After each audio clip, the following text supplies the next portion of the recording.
dan ni bu tanya fellowship pastor the pastor jeng han bai biang sa untuk fellowship ma pastor bai lak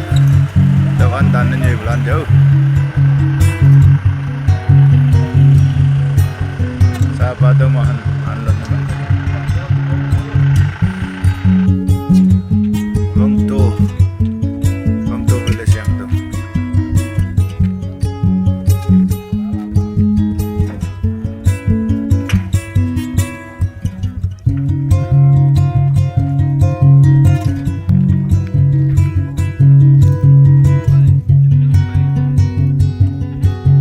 pasir tanah mulanya salam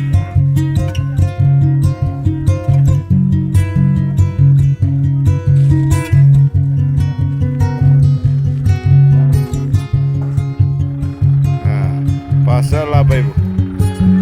sabar tuh pasir lah ada fellowship pasir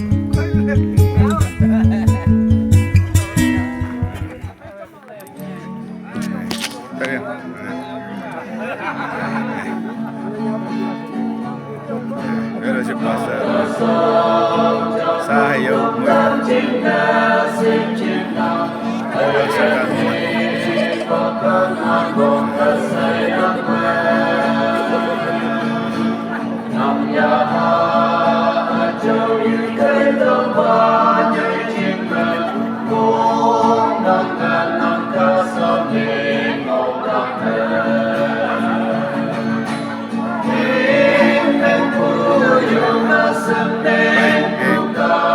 shot kêu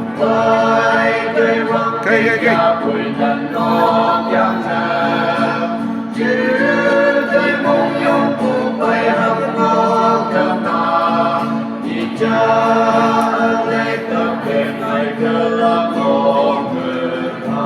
hãy lan tìm ra đây mày biết không Hãy subscribe cho kênh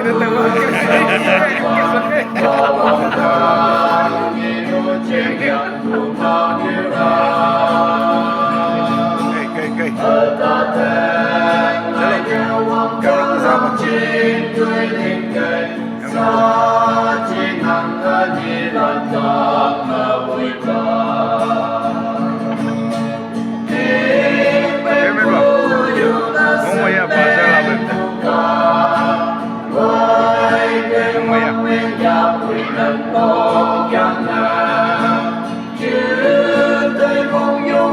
để không bỏ